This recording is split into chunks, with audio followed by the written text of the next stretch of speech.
Welcome back, disc golf fans, to round one back nine coverage of the Disc Golf Pro Tour Plus Prodigy Presents WACO.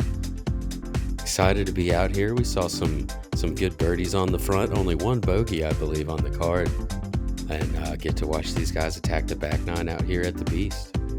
Yeah, absolutely. The Beast has kind of evolved, or at least the Pro Tour has evolved around it, so that this is a race. Like, you have to go get as many birdies as you possibly can. And the law firm of Wysocki, Jones, Hammes, and Nash putting together quite a few birdies there, Nathan. Yeah, a couple fives, a four, and a two down, but clean two down, so keeping the clean part moves us into hole 10. I believe my favorite hole on the course, 591 feet. Par 4, got to get through the first part of the gap to hopefully put yourself within 300 feet or so for this approach, which is easy to push long and have a bit longer of a putt than you'd like. Yeah. The meta here is kind of neutral fairway drive with a little bit of flip up, keep it in the middle. Jones does that, but still nearly kicks off into the shul. Should have some kind of forehand approach.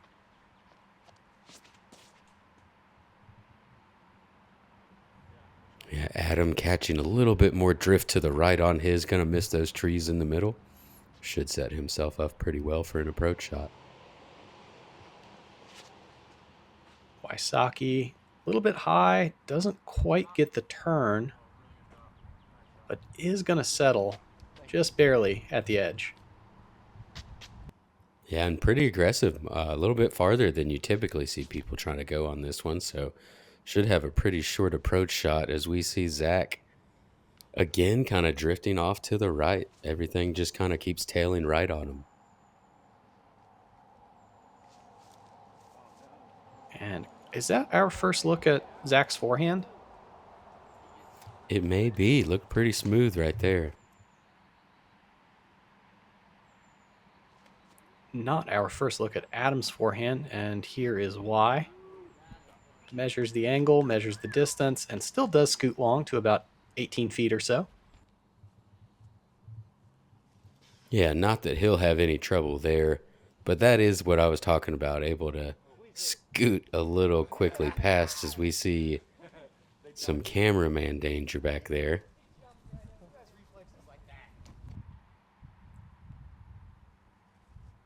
Good jukes. And Ricky, kind of with an awkward shape he has to put on the disc, and hard to throw it that slow as well. Nash, going to have to collect one more par for his scorecard.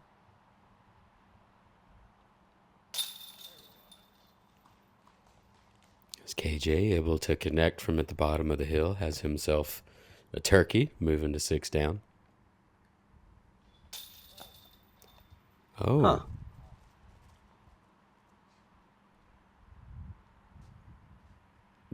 Maybe a little rush there. Maybe. He kind of looked at his feet, so maybe there was like a little instability there. I don't know. Hole 11, 279, pretty much straightforward, but once again, basket perched on the edge of a drop-off and very rooty. Forehand and backhand both work. I feel like I've seen more players going to a little bit of flip up with a slow disc on a forehand. Yeah, I think the better miss is going to be to the right side. So maybe hoping to get that final fade right at the end, as Hammes going to end up being circle's edge or so there. And Rick is going to miss a little bit right, but crawls up the hill. He is now level with the basket, which is kind of a dream scenario. And Zach going to join him over there. Yeah, another smooth looking forehand. Just a little bit early right. It's KJ with nice up to the basket. Happy to not see that one roll away. Zach kind of shaking his head at this. Maybe something he didn't like, but a lot to like about the eventual result. Yeah, able to connect it for his third birdie of the round. And a scary putt as well. Pretty easy for that to turn into a 4 if you miss it. Adam sails to the right. Will collect a par, and now Rick for his birdie attempt. Yeah, trying to figure out where the tar came from. Stick on that one. Ricky gonna catch his birdie. Have a couple players at 6 under par now. Moves us into hole 12. Typically does play par 5. This is the first or maybe second year it's played as a par 4, 609 feet. Just a lot of different angles. You got to move to the right off of the tee, and then the second shots ask you to move right and then back to the left again. Ricky pushes the back wall too much, gets a favorable jump forward and back to the right.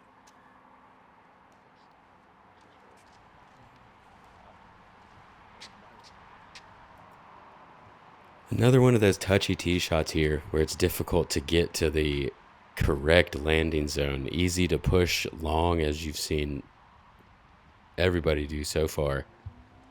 Trying to make sure that you don't go too far right, which is almost what Adam did there, but pretty nice ground play. Gonna roll him back to the middle. Yeah, I like the way he hugged the inside corner, but didn't throw a super overstable disc. I feel like that's the way to keep your line of flight pushing into the fairway for as long as you can. Wysocki going to try to power up the hill with a forehand. I don't know that he could really birdie from that far back, but does make good forward progress.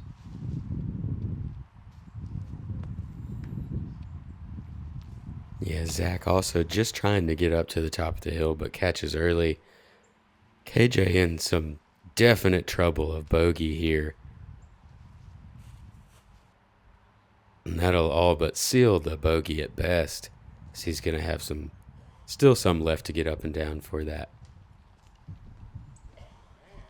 And once again, having to dodge folks up at the green. Adam with a really, really good shot up to about 26 feet or so. Nathan, you mentioned in the preview about how your shot's going to have to move back to the left. And that's why I think being able to throw the backhand on the second is so critical. Yeah, definitely so. You can get that long drifting shot with something a bit understable that's still going to have just that little bit of finish. Very difficult to execute both of those shots perfectly as we see the wind gonna get a hold of Adams there a little bit and kind of let that birdie slip. Beth at 69. I just told myself, you got to will this one in there. Whatever you have, just will it in there. This man is unbelievable. This is what athletes live for. This is the moment. Got a good day coming, and it's all I need. Everything I wanted is in front of me. It's a good thing.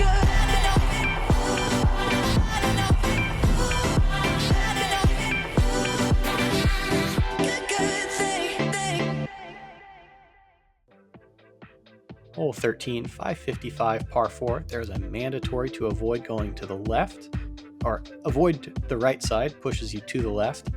The basket down here on the flat. We have seen this get eagled before, so if folks want to get aggressive, particularly with a cross tailwind, that's possible.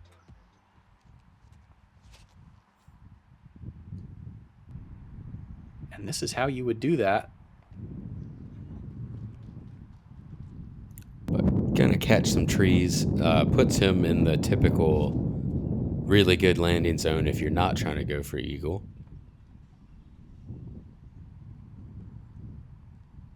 Had him lifted up into those trees in the middle. He's a bit farther back than you'd like, but with the distance of the hole, he'll still be able to reach the pin from there. Pretty grabby grass for Zach. That disc had some speed left on it. His power is just so efficient, Nathan. Yeah, just without even looking like he was trying, he's almost into circle 2 without a skip. As KJ going for the smaller gap with the forehand. Gonna kick OB before the Mando, so still has to traverse that. Throws a good shot there, but again, gonna be looking at bogey. I'm not certain that he did go OB, but effectively, like he couldn't make a whole lot of progress with where that mandatory was. We'll have to take a look at his score as he's finishing out. You see the premium on being down here on the flat level with the basket.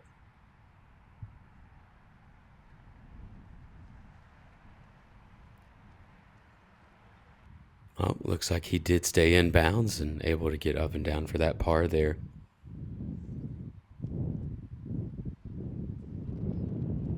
Easy looking birdie there from Zachary. And a good relieved stick for Adam Hammis. Yeah, after questionable tee shot, and then you leave it long on this hole, which clearly you don't want to put back into this headwind. No, you can hear it howling in the cameras. Moves us to hole 14. Pretty straightforward par 3. You've got these trees, small trees that are starting to get a little bit more in play now. But likely see forehands. It plays best with the ground here. Pretty straight shot, but there's that tree. Those small trees I was talking about starting to come and play. Hammis going to go a little faster with a fairway. Very overstable, and that helps it get the distance and then just kind of die.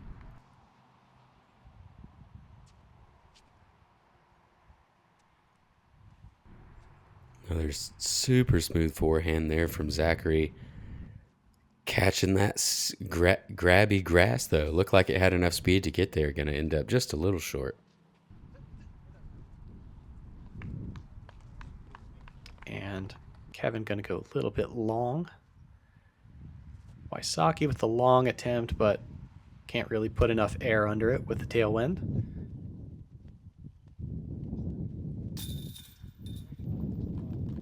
With authority. Jams another putt in there. Moves himself to 4 down on the round. Starting to get those birdies rolling a little bit. Good spin from Kevin Jones. And we're skipping a hole that you might have seen in previous years. Instead, going to go to hole 15, 609 feet, par 4. There's not a whole lot going on here. This is about as easy as it gets, especially with a tailwind. Put this shot in play and leave yourself about 100 feet or less. Yeah, you can get aggressive and try to go for that too. It looks like Adam Hammis got pretty aggressive there. Put a move on it into circle 2. No kidding. That actually did cross over a little bit of out of bounds sidewalk, and somewhat less direct here. Zach is going to fade out to the left. Wow. And nearly pin high, maybe even pin high. Yeah, that one just kept on moving. Again, just makes it look pretty effortless. Turn that cameraman very quickly. Yeah, so typically the wind is one direction or the other, upriver or downriver of the Brazos. And both winds make certain holes very easy or very, very challenging. So we're going to see, very, very routine birdies here, and then we pay for it on hole 17 and 18. Yeah, and now with the change, 16, 17, and 18. Oh, that's true, yes.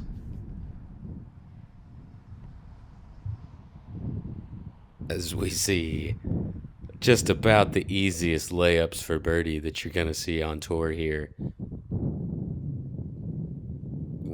With that solid tailwind you're talking about today. Except for Adam Hammis, looks like he's going to be giving this nice eagle bid.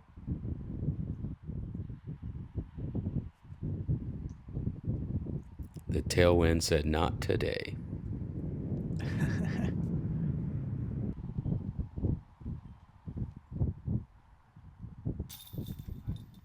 Rick has to punch in a birdie putt.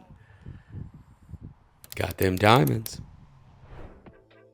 Brand new hole 16. I was curious to see if the drone was going to take us out and around, or the lie of a gap that they gave you down this fairway. But as the drone's shown, you're going to see big power backhands over top of these trees. trying to land on this little peninsula out here. Yeah, not a ton of room to work with, and not until you get to the green does it really clear up again. So if you're not, say, circle 2 or better, it's pretty demanding to try to get up and down. But the worst case scenario is leaving it too far out over the water. Right, but to really get to this pin, that is what you have to do. I believe you've got to hang it out pretty far. As you see, everybody so far just way left as far as trying to attack the basket. KJ gets a nice kick down there. He's going to have an open look. And Wysocki gets 3 reads, doesn't use them a whole lot. Yeah, I guess they were all getting green flags, so they thought it was good. None of them adjusted off of that inside line there. Seems like all 4 need to be wider. Nonetheless, Ricky tries to knock it in. I would still say that shot that they're throwing is much easier than the gap shot that I attempted to hit on the little gap that they gave you to actually get to this basket. Yeah, I was thinking with all the forehands we've seen on this card, somebody was going to try to attempt that. No, it's you didn't even get to see the fairway on the coverage because it is a lie. Hole 17, 610 feet. Most likely forehands or drifting backhands to a landing zone, and then just a classic peninsula green, surrounded by out of bounds, particularly with water not more than about 22 feet to the left. This is one of my favorite holes on the Pro Tour and certainly on this course. Yeah, and that very graceful tailwind that we had on hole 15 a couple holes ago, now going to be ripping in the faces on the tee shot and especially affecting the second shot. Yeah, it requires throwing this shot just about as hard as you can.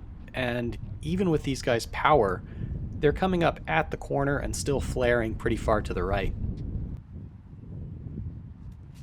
Yeah, both of those inbounds inside that corner tree should leave them a pretty good shot.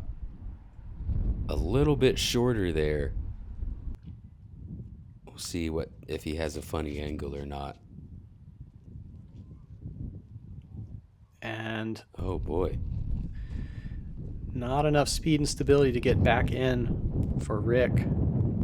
Yeah, wind just absolutely wreaking havoc on that shot.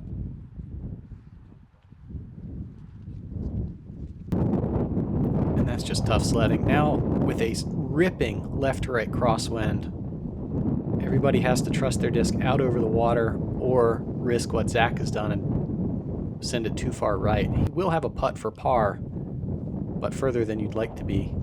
Yeah, surprised to see the backhand there. It was something that drifty when the wind is blowing that hard.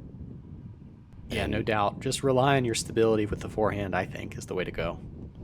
Yeah, and Ricky tried to do that there. Left it a little bit early, but still going to be there for a putt. Hamas trusting it out wide. And that's tough. I don't think he threw a bad shot. He kind of just didn't give it the height to get back. Yeah, I think just a little bit nose down while he was standing on that hill.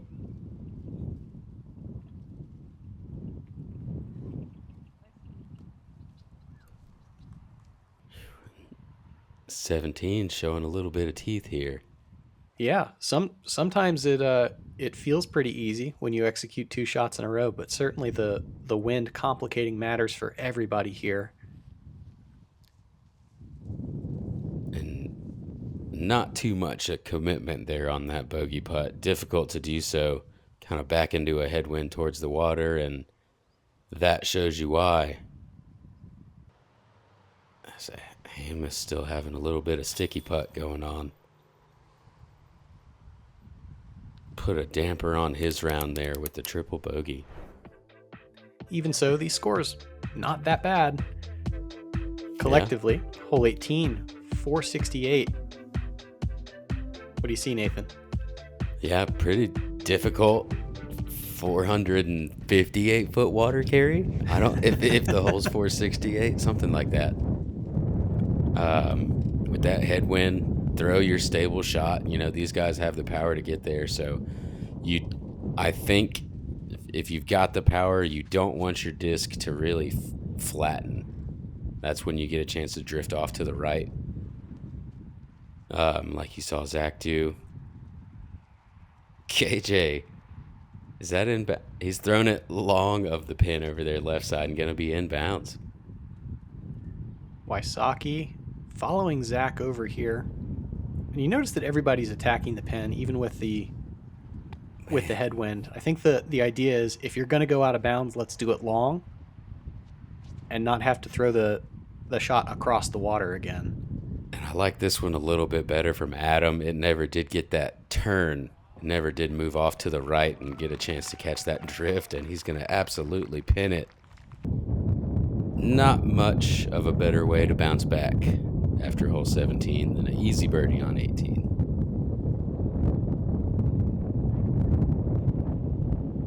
Looks like Kevin did end up out of bounds on his tee shot. Throws that to the back edge of the circle. Now putting for bogey. Zach and Rick kind of putting across the green. Yeah, seems like these guys might be ready to trade back that easy birdie on 15. As 17, 18 can go ahead and rear the teeth today. Well, if you're a fan of chaos, this is what you live for. Hole 17 and 18 at Waco. You know, they've certainly led to some dramatic finishes, but in rounds 2 and 4, we're going to end up playing at the Lake Waco Golf Club. We will be back here at the Beast for round 3.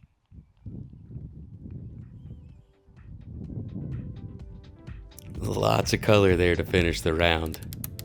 And what a fun round it was to watch, as Adam Ham is going to end up still leading the card with that birdie to finish on 18.